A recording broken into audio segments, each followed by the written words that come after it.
Hi everyone, welcome to the Time to Thrive podcast. Thank you again for joining Haelle and I here on the new set that we have. So this month's theme is commitment, and I know in the other episodes that we filmed, we said we were going to have a guest from our church, so we thought, why not go ahead and get our senior pastor, Dean Hunter, and his wife, Miss Laura Jane, here with us. So we're really excited. We have some questions that we're going to talk about, how they met, questions about commitment. It's going to be really exciting because I've heard y'all's story of how y'all met from other people, but I don't know if I've heard it from y'all specifically, so I'm excited to see how that is. So we have a game that we're going to go ahead and start with.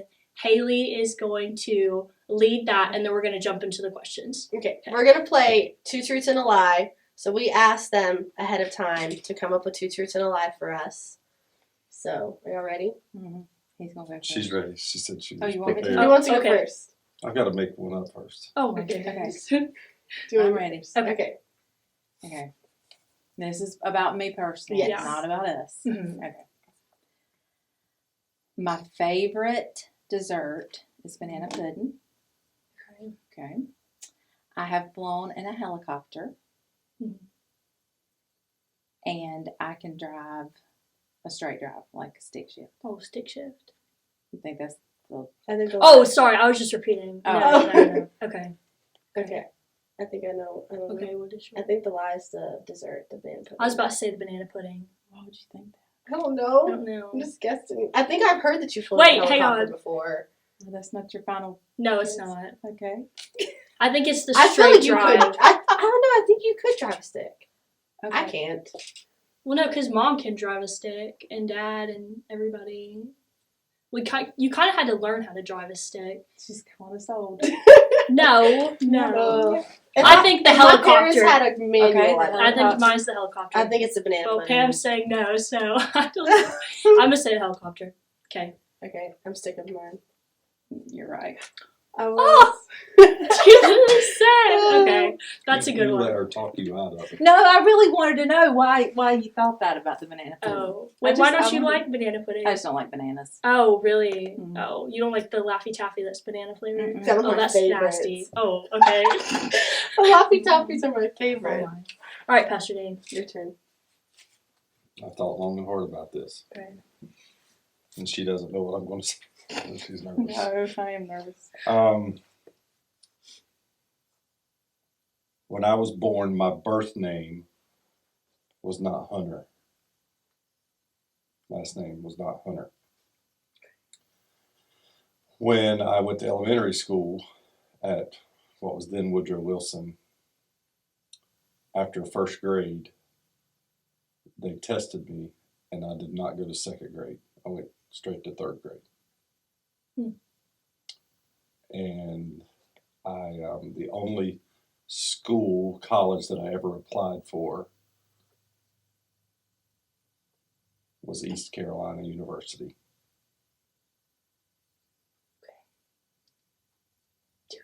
Yeah. Okay. Wait, I Those forgot. were 3, I right? forgot. Yes. I just Now, remember my the wife last was one. probably making faces. You back just there, remember. giving away. I didn't even look. No, I she was really looking wasn't. there. I was didn't looking look. at looking at her. her really No, I was hard. looking at her to see if she We won. had talked beforehand No, that we were gonna watch your face while he was saying to try to No, figure I did out. a good job. Okay. Okay, I forgot You the. forgot the first 2? No, okay, I don't know. you go first. I don't know.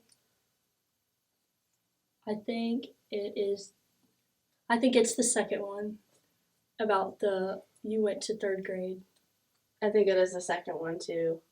Well, I know one of the facts for sure. Every I'm pretty sure I know the other one. no, I think the third one's real, but then the first one, you can be born without your different last name, but then you would have had to go and change it. No, it's the second one. So which one do you think is the lie? I think the lie is the second one. I think the lie is the second one. I think you Which- better think I'm stupid. Which grade was it? Is it true? Which grade was it? I went from 2nd to 5th. Oh, so it was true. Oh, it wasn't. No, it was a wasn't lie. lie. See, Oh. I told you this. Numbers. people will lie specifically, and that's where it gets you. Oh, That's what it that was is. one of the psychology things It that you learned in was. the thing. That's good. Because Justin did that with us, and that's how we figured out. Because he'd always That's just change a good. number. That's good. That's good. So do you think I went from second to fifth? That was the lie, right? No, the lie was that you went from second to third. No, but most people go from second to third. Oh, never mind. The I'm lie was that I talking. went from first to third, Oh, that's what you did. and I didn't go from first to third. I went Oh. from second to fifth. Oh, that's really good. It is, That's very and it's nice. a lie too. Oh, that's right. Wait, so you just went through school. Okay, very good. All right, y'all. So that was the game that we had. We'll have to get one like with us next time. Like Oh, when we do True You know Secret. everything about me, though. Well, you can do That's the hard. numbers thing. I know and things see if about it you. works. True. That's hard. All right, so now we're going to go ahead and jump into the questions. So the first question that I had mentioned earlier is going to be for Miss Laura Jane. Mm-hmm. So, how did y'all meet and where did your relationship start? I know y'all had grown up together, I think, but then I don't know We anything. didn't really grow up together. Okay. We met here though. Oh, really? Yeah. We knew each other a while. Like knew each other. Uh-huh. I don't know. But teenage. Yeah. Mm-hmm. Teenage, college. Yeah. Yeah. Like in church, or you knew each other Here. outside of No, church? here. Oh, okay. Yeah. Yeah. Because we weren't in school together. Because Mm. he's 4 years older than me. So by the time Okay. even though we both went to South, Mm-hmm. by the time I got there, he was gone. Oh. So we didn't Because know I each skipped other. 3 grades. That's so I was right. Yeah. That's right. I was going to say that without remembering. But as far as dating, we did not date very long. 3 months Oh. before we got engaged. Wow. Yeah. Because you had already known each other? Yeah, exactly. Oh. We knew each other for a Yeah. long time. Yeah. And I was 35 years old and she was 31. Exactly. Oh. I didn't know No, I that. was 30.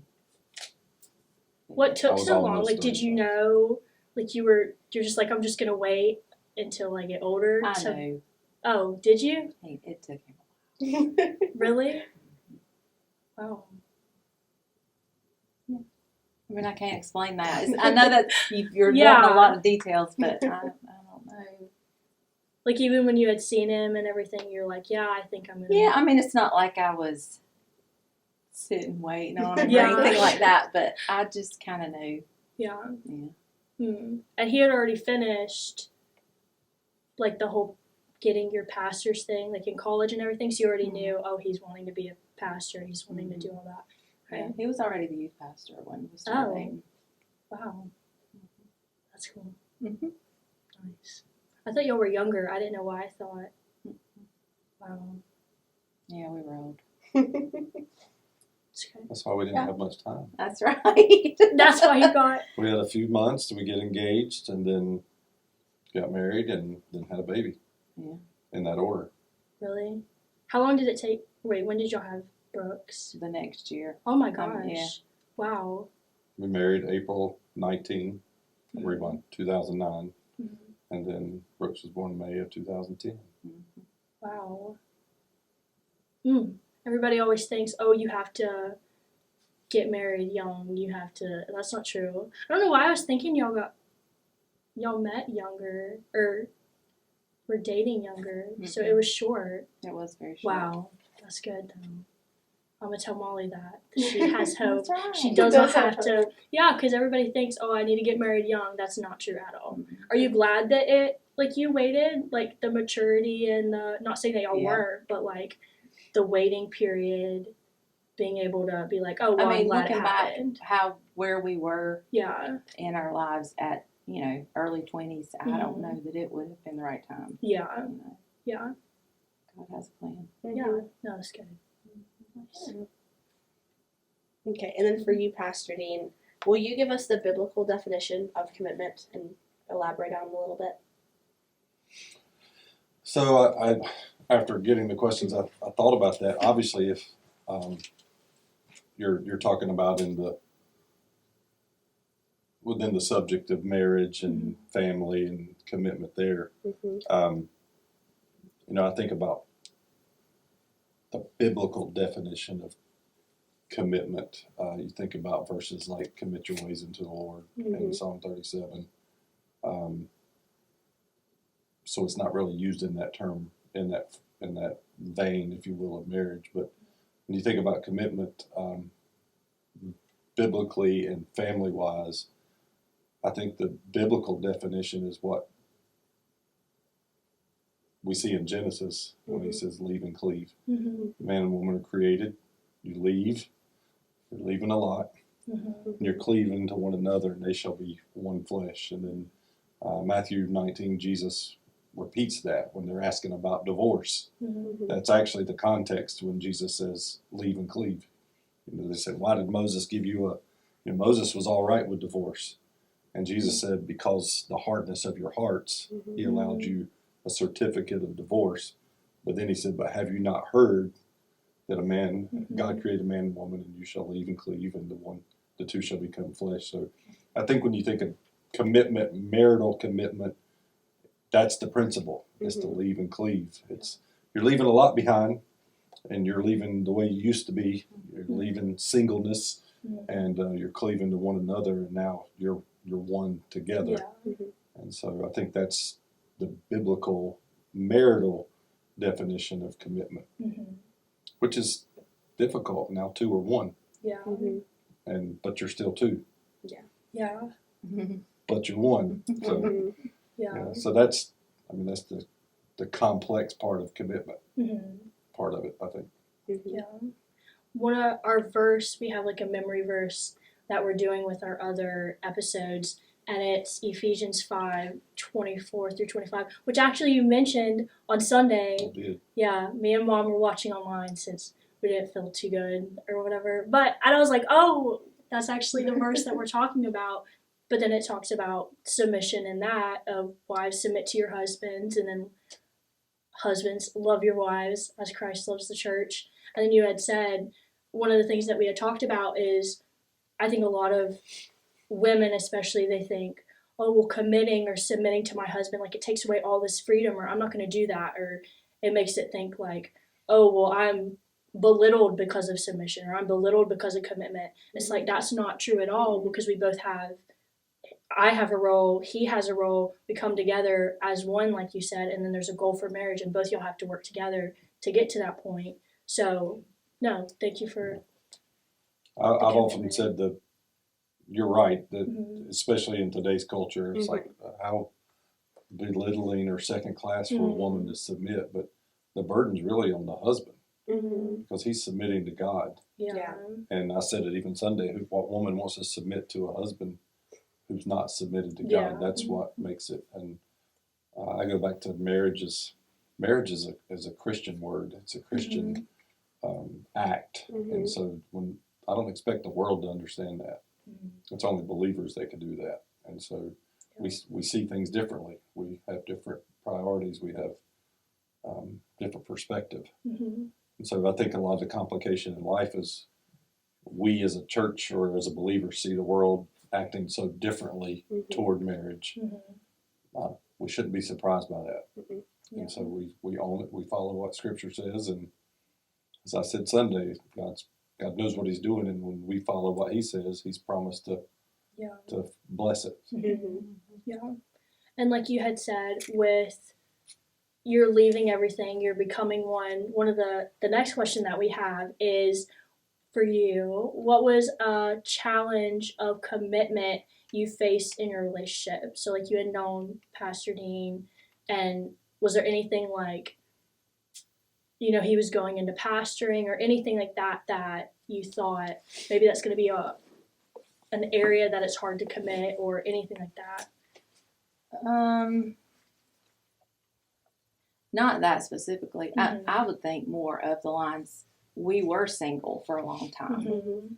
So being on your own, coming and going as you please, that to me, I don't know if I would say it was a problem, but it's a challenge because you're just used to, I can do what I want to. I can go where I want to. I don't have to, not that you're answering to somebody else, but just, communicating. That communication is that can be a challenge at Yeah. times. Just letting somebody know where you are, what you're doing. Mm-hmm. I read something. Hang on a second. From Focus on the Family, and it really, I was like, And it says, what is commitment in marriage? Commitment is a decision to have the abundant marriage God desires. That's regardless of circumstances or whether you think your spouse is doing his or her part. Mm-hmm. And I was like, So, my job is to do what I'm supposed to do, even if I don't think he's doing what he's supposed to do every single minute of the day. Mhm. I'm not saying as a whole, but, Yeah. that's still my responsibility. Yeah. So, that is a challenge. Mm. Yeah. Yeah, that is. That's good though. Yeah. I'm glad she got that question. No, that's a good I had prepared for it, but I didn't realize she was the one getting asked that Oh, question. So well, you can say No, I'm what's. good. Oh, I'm good. okay. You can. I would have probably said a lot of what she said at the Yeah. beginning there. Mhm. And I think that's for everybody. Yeah. Whether you're single at 25 or single at 35, Yeah. you've developed into a person. I mean, you've got your ways, Mhm. you've got your desires, your wishes, you've got your own schedule or flexibility, Yeah. Mhm. but now you're one. Yeah. And I'm not saying we've been married going on 16 years and we still haven't mastered that because it's you're still individual personalities. Yeah. But if you've been single a while and even as a young adult and you've got your freedom, you get away from parents because I Mhm. was committed to them. I had to do everything they said and I had to tell them where I was going. Now I'm an adult. I went to college. I don't have that restriction. I can do it. And now all of a sudden I've got to commit to somebody else again. Yeah. Yeah. I think that's the challenge no matter who you are. Mhm. Yeah. That's good. Did being in ministry make commitment easier in your relationship? So Or harder. Yeah. Either way. I don't know. I thought about that question and how I'm not sure. I think in one way you would think being in ministry would make everything else easier. Mhm. At least that's the perception. But I don't think that's reality. Mm-hmm. But to answer the question, I would say I don't think it made it easier. I think it makes the responsibility more clear Mhm. because you've committed yourself to God, Yeah. not just in salvation but in service. So you've stepped up to that level. You've made that commitment, and I don't want to get too deep into that question, but I think even as a Christian, without being in ministry, people hold themselves to a higher standard, or maybe assume that everybody else holds them to a higher, and the pressure's on you to. Well, I gotta be committed. I gotta be sold out to this. Because it's an expectation. I think maybe in a way that makes it harder because there's more pressure. Mm-hmm. So Yeah. don't know that it made it easier. Yeah. Made it clearer. Mhm. Which is probably harder because then you can't act like you're ignorant to, oh, well, actually, I studied this, so I know exactly what I should have done, and I didn't do. Right. Yeah. So now we have questions for both of y'all. By the So way, y'all to can- whom much is given, much is required. Yes. So the more you know, Oh, yeah, the more knowledge, too. the more you know, the more you're responsible. Yeah, Mhm. absolutely. There's a theological explanation and name for that, but we're not going to go into that right now. What's the name? I'm not going to say it. Oh. It'll get into a whole different. Okay. Gotcha. It's an Arminian type viewpoint, but that's Okay. a little I extra. think I've heard I that don't know before. what that means. I think I heard that on a podcast. We don't want to talk about that right Okay, now. we don't have to. We don't have to. So we're going to jump into the questions together. Okay. So these are, both of y'all can answer them, both of y'all can give insight. So some of these questions are deep. And someone asked me these questions, and when we were coming up with the questions, I'm like, okay, if I had a husband, I'm sitting here and they're asking me these questions, and I wrote the one down of what is a challenge of commitment. I was like, oof, I don't know if, so this was kind of a hard one. Maybe, but how do you prioritize your spiritual growth together as a couple in your marriage? Not just individually, but together, both of y'all as one. You start. I got an answer, but you start on that. You go. I want to hear your thoughts on that. I don't know. We didn't rehearse it together. Oh, We looked at it, that's but we didn't good. rehearse Okay. it We did together. not. I told you I was going to let you talk more. I've talked a lot more. Now it's your turn. No, you're good. Go ahead. Go for it. I think that is the one question that's the most difficult Mhm. for any couple, Yeah. especially in the church, and maybe even more in ministry. It's a convicting question Yeah. in a lot of ways because, and once again, we didn't talk about this, but when you're in ministry, and part of what she was saying, even for commitment, that you didn't ask, but part of what goes along with being married to someone in ministry is whether you ask for it or not, you're in it. Mhm. And I've tried to learn a lot of things in life of how not to do things, Mhm. and so I've learned from other people and saw what they've done, and so yeah. So some of the things I've tried to do in my ministry, even though it's our ministry, is to not bring her into things that she didn't ask for. Mhm. I'm not saying that's the right way to do it. I know there's some pastors and pastors' wives, and she's as involved as everything. Mhm. But part of mine, we have had this conversation at times that the level of stress or anxiety or responsibility, weight as a pastor, I try to be, in a weird way, considerate enough to say she didn't ask for that. Mm-hmm. So if she's honest, and she usually is, some of our conversations have been, why don't you tell me this? Why don't you, I I didn't know this, or why don't you talk about it? I'm like, and some of our conversations, I didn't talk about it because I don't want you to have to think about it. I don't want you to have to worry about it, kind of thing. So some of the things in ministry are obvious, like, well, how are you spiritually growing together as a couple? I'm not sure if that question is about personal devotions or praying together, reading Bible together, and all that, which we would honestly say don't, like you should, or maybe what people think.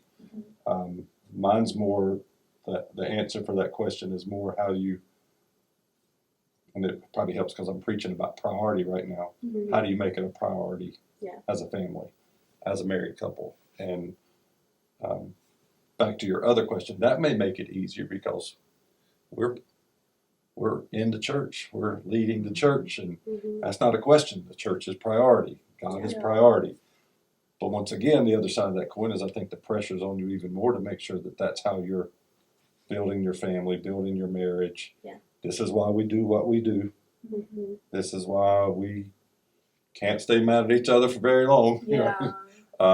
That's why you train your kids the way you do. That's why church involvement's not a question. That's why prayer's not a question, and expectations are not a question. So I'm not sure if that answers the question directly, but I think when I see how do you prioritize, is what do you do?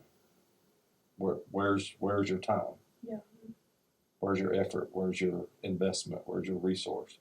Which we wouldn't be much of pastors and pastors' wives if we didn't say it was in the work of the ministry where we knew that was priority. So it's kind of been easier to do that because we know that's what we're getting into. Yeah. That's what she knew she was getting into. That's what I knew I'd already signed up for. So. Yeah.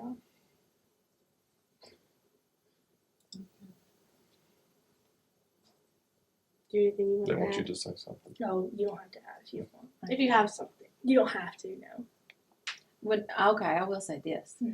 Like he kind of alluded to it, and it's sad to admit, but when priority is ministry, you do put a lot of time and effort into the ministry and spiritual growth of your ministry, and even your personal spiritual growth, and honestly, your family, like your children, and then your marriage spiritual growth is kind of low on the priority list sometimes, and then you have to think, hey, we need to do more together or whatever. Yeah. So he kind of alluded to that, but I Yeah. did want to say that part. Yeah. So you just have to make it a priority, and Mm-hmm.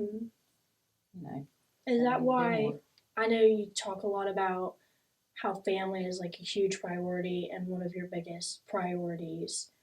Is it because like the family and marriage can almost get pushed to the back burner because ministry is such like on the forefront of this is what we're getting done? Like you said, the marriage, you can be like, oh wow, what about us together? How is our growth together? Is that why you're so adamant about your family being a huge priority?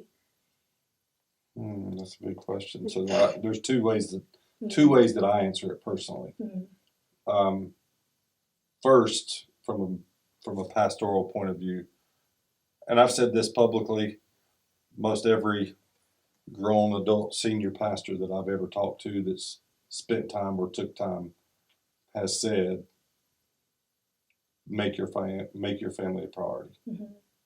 And they say it out of regret or out of conviction or out of I messed up. What's weird about pastors a lot of times is most, I will say, successful pastors in successful churches have the same types of personalities. It's uncanny and almost scary. The types of personalities, the drive, the initiative, the focus, not a lot of positives. It can be positive, but and so if you're not careful, you get focused on that. It's got to be a success. Everything I do has got to be perfect. Church has to be perfect. Message has to be perfect. Music has to be perfect. Everything I do has got to be first class. Church is all dependent on me. I don't have time for the rest of this. So I think that goes with the pastor thing. Outside the church and pastor, probably even more importantly was personally how I grew up. And we need 4 more podcasts for that. But it was, I used to say this, and even when I was youth pastor and when I taught teenagers, and I would say something to the effect of this: I've made a lot of mistakes, and I'll make a lot of mistakes. But that's the one mistake I don't want to make. Is with who I marry and when I have a family. Not that there haven't been mistakes since then, but there hasn't been a mistake in making it a priority. And it was just because growing up with a different last name, because I was, my parents were divorced when I was very young, and then being raised by a stepdad, actually having to change my name, never legally adopted, changed my name, and because that's who everybody knew me as, and seeing the disruption and the difficulties of a broken marriage and an unhealthy marriage, which was an unhealthy family. A lot of fun and cool stories to talk about now later, but and God works things out for those to good for those who love Him and call according to His purpose. And you look back and you see, God was in control, but a lot of it was just personal. I would never want this to happen. I would, and more specifically, and she knows this, for children. I would never want my child to have to go through or to experience. Not that it was all terrible, but that's not how God created it. That's not how God planned it. And so that's on the personal side. There's a pastoral side. There's a personal side to just this is how God said do it. I've seen what it looks like when it's not done that way. So let's do everything we can to make sure it's not that way. No, that's good. That's really good.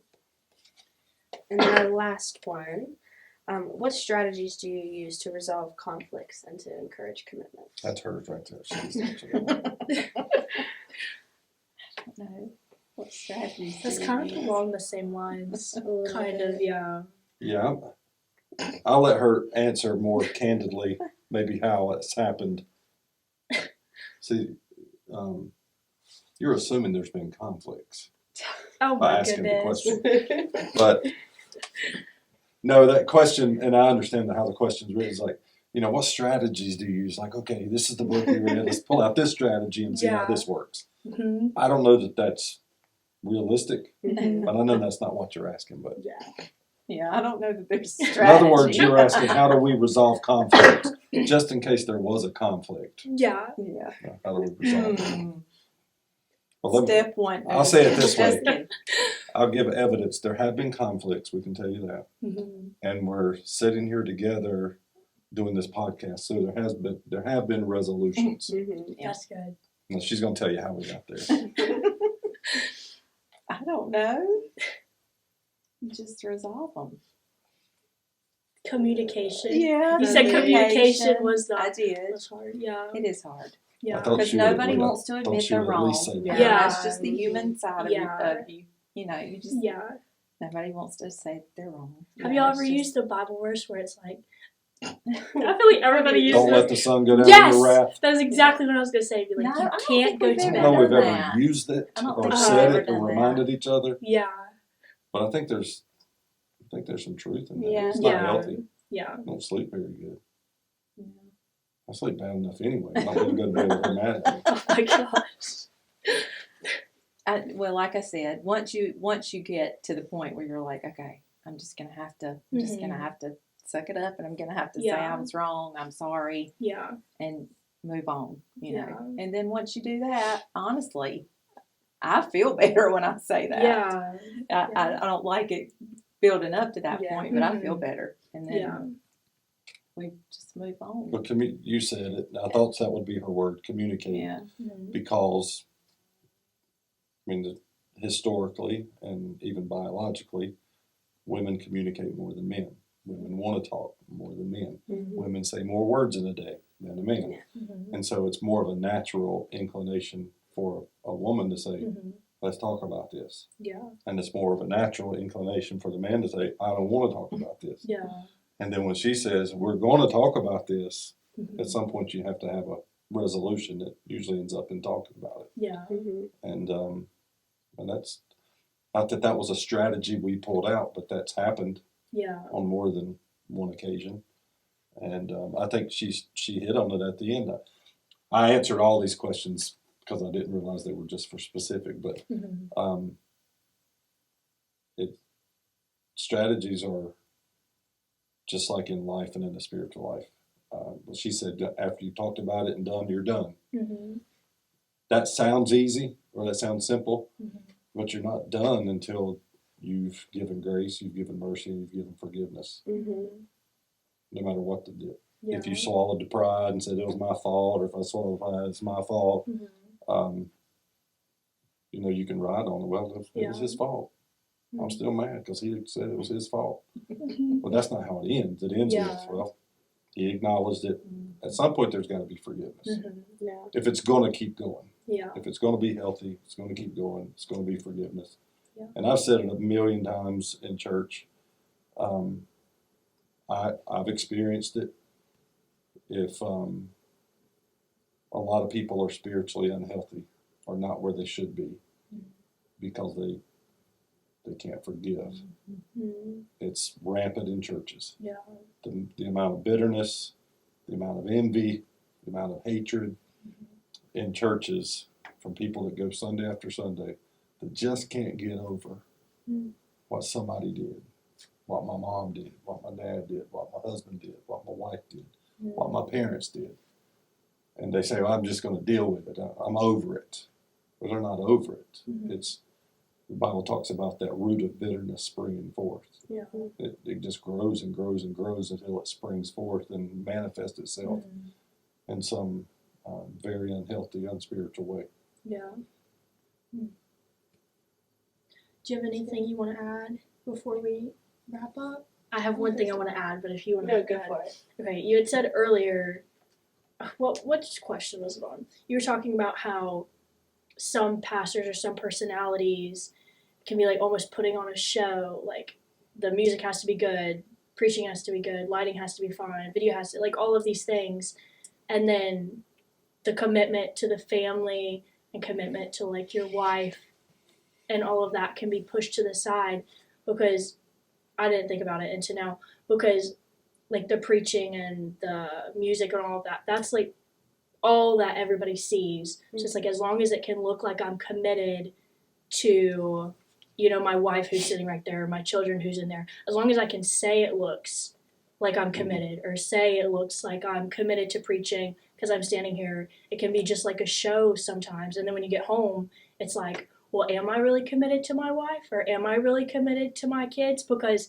your congregation, you know, doesn't see how I treat my wife and how I treat my kids. So I think that's like a huge thing for anyone, especially a pastor. I'm sure it's super convicting. You know, you're talking on stage and then you come back to your house and it's like, oh, I just talked about this and I'm supposed to be so committed and have my family like in the forefront of what I do and be committed to them before I go out there, you know, and talk to a whole congregation. So I'm sure that weight is heavy, but I think it's also why we're committed to each other in marriage and why we even get married in the first place is when submission is hard.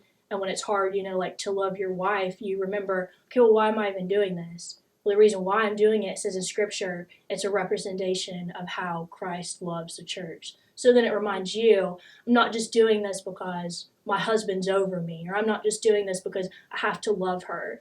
It's actually, Scripture tells me, I'm doing this because this is how Christ loves the church, and my relationship is supposed to look like this. And so I think it's probably encouraging to step back and be like, I actually have a goal in doing this. Like there's actually a purpose in doing this. And I think that's where it makes it probably not easier, but it makes it of at the end of the day, like when I answer to the Lord, I'll be able to say, I was committed not only to my preaching, but I was also committed to my wife when I got home and my kids when I got home. So I'm sure that's like I can do this. I can fight the good fight, you know, whatever.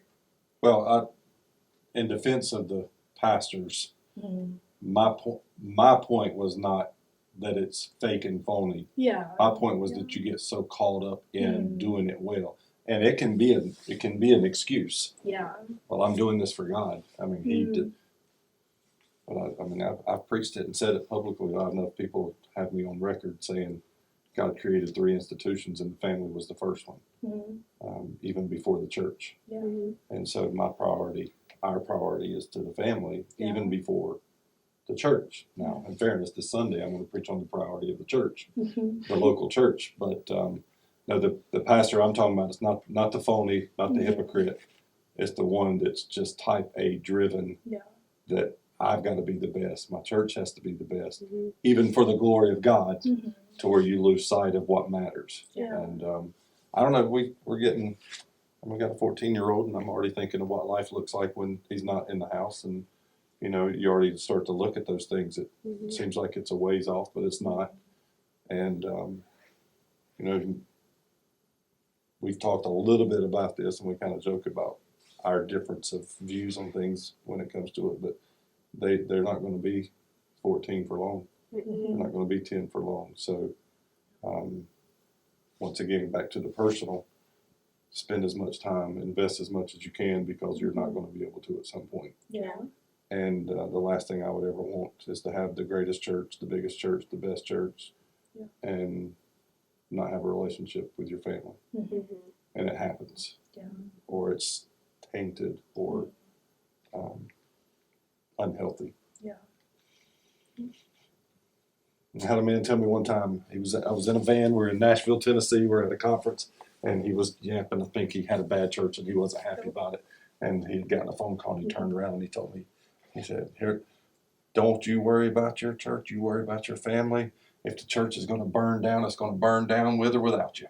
And I was like, he was speaking kind of out of anger and he was a little upset, but his truth remained. If it's going to burn down, it's going to burn down with or without me. Yeah. And so, but he turned it and said, you know, that your family's forever. Yeah. You know, the church it was a bad situation for him. It's like the church may turn on you. Who are you going to turn to then? Yeah. So you don't want to get put in a situation where you got to go back to your family. Yeah. Yeah. So. Yeah. Okay. If you could sum this up into one piece of advice, what would you say? I don't know if we put that in there. No. Sorry. But just, it can be more than a couple sentences, but just if you would want to leave someone with one thing to think about from this episode, what would you want them to know? I've said way too much. It's your turn. Or maybe like You- a single you're Or like, person. how would you going want to in. encourage somebody Yeah. from this, whether they're single, married? Especially in being in ministry. Should have wrote that down. Trying to give been somebody prepared. advice. No, I think what you said, you said it correctly. Like, why are you getting married in the first place? And you kind of preach a little mini sermon there. It's a representation of Christ in the church. Mhm. Paul, when he talked about marriage and submission at the end there, he says, I'm talking about a mystery, which I think is kind of comical that he talks about marriage as a mystery, because who can figure this thing out? But then he says, I'm not talking about the man and woman, I'm not talking about marriage, I'm talking about Christ in the church. Because marriage is a picture of Christ in his church. Marriage is a picture of God loving the world so much that he would die, lay down his life, his son's life for it. And so I think one of the encouragement, or however you put the, summing it up, for Christians, and I'm probably a little more vocal about this than some would. I go back to marriage is Christian. Marriage is biblical. I said it when we had the marriage amendment and the same sex and everything got legalized. It's like, do what you want to do, call it what you want to, but don't call it marriage. Yeah. Because marriage is reserved for Christians. It's biblical. Yeah. And so I think that's essential for us to teach in the church, and for people who are wanting to get married, who are Christians. It's for Christians. Yeah. He's supposed to be Christian. She's supposed to be Christian. You do this because God created man and woman, said they should be together. Two becomes one, leave and cleave. It's a representation of Christ in the church, and it's a testimony. Marriage, the commitment of marriage, through ups and downs, through good and bad, better, worse, sickness, death, all that kind of stuff, is a picture of God's undying love for his church. Yeah. Forgiveness, mercy, Mhm. grace, love, all those things. It's a testimony. It's evangelism to an extent. I think it means something when you know somebody's been married for 65 years. Yeah. So how in the world did that happen? You have a perfect marriage? No, but my grandparents were married almost 60 years, and they slept in different beds for all my life. Oh wow. And we're convinced they didn't like each other much. Aww. And I'm going to use this in the marriage retreat next couple of weeks, and ask it as a possibility. It was like, you know why they stayed together? And I've got a lot more to that story, because they knew it was right. Now there'd be people that argue that. Well, they shouldn't have lived. We didn't get divorced. Yeah. They getting divorced, and I think they didn't like each other sometimes, but they stayed together for nearly 60 years. Well, until death did them part. Wow. And because it was they had a different opinion or different definition of marriage, and a lot of our grandparents and great grandparents did that. Yeah. We may kill each other, but we're not going to get divorced. That kind of thing. Yeah. So today I look back and answer that question. It's a testimony. They believed this was right. God said do it this way, so we're going to do it. Yeah. And now, if someone stays together, especially in a different generation, where you can get a divorce in 24 hours and all these irreconcilable differences and all that, for somebody to stay together through tough times, through the world system and culture, it's a testimony to who they are and what they believe. Maybe they slept in different beds because one got hot. Because my parents We're sleep in close to different that. beds, because the one has hot flashes and the other one has his little toboggan. My great grandparents did that. Well, My they mom didn't. has stories of staying with her grandmother in Mississippi. Her grandparents slept in different beds. They haven't always had beds that were hot on one side and cool on the other like they do Yeah, now. I So think they tried to get. I don't know. So no, but they're fine. there's more to They're that great. story that we don't want to talk about right now. But their beds were single and they were together at first, and then they just separated them. Oh, So I guess they didn't have a king size bed, so they had two Oh. singles, and then it turned into. that's interesting. Oh. Anything else you want to say before we close? No. Okay. Well, thanks for joining us. Thanks for having us. Yeah, we learned a lot. It was fun. It was. Yes. Appreciate what you're doing. Appreciate both of you and your investment and commitment to the church and to God. Yeah. It means a lot. Thanks. Okay. Well, we want to thank the listeners for joining us today. And if you'll like and subscribe on our YouTube, and stay tuned for next week's episode, which will be our conclusions and us wrapping up our commitment series. And we will see y'all later. Thank Yeah. y'all again for listening. Bye. Bye.